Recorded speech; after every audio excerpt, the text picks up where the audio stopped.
Every day, Kenyans queue in different hospitals to seek medical attention, a human right as per Article 43 of the Constitution. However, this human right is yet to be fully enjoyed by most Kenyans. According to a report by the International Commission of Jurists, for Kenyans to fully enjoy the right to health, there needs to be availability, accessibility, acceptability, and quality in the available health facilities. However, this has been inadequate due to the low supply and frequent stockouts of medicine and commodities as exposed by the COVID-19 pandemic.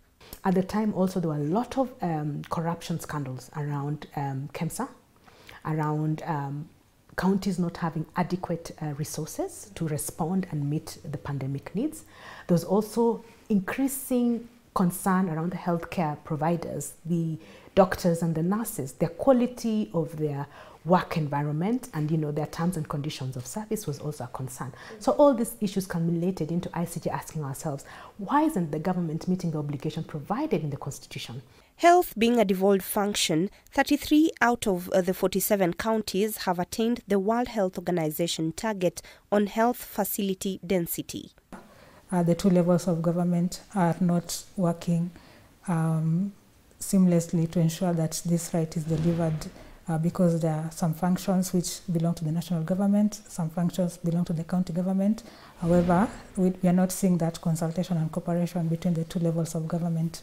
So when we ask for information, for example, what happened to the equipments that for the COVID, that were, purchased or Kenyans collected money, nobody seems to give that information.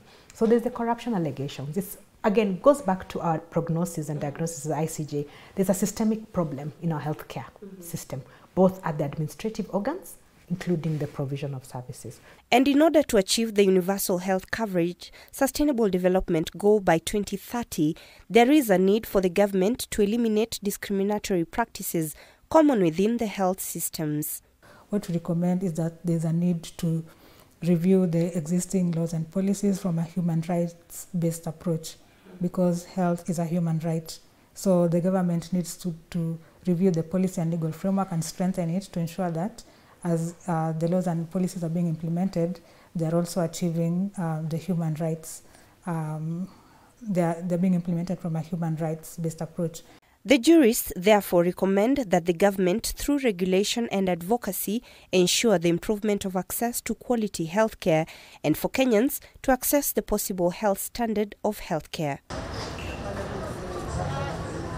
Robbie Omondi, K24 Newscut.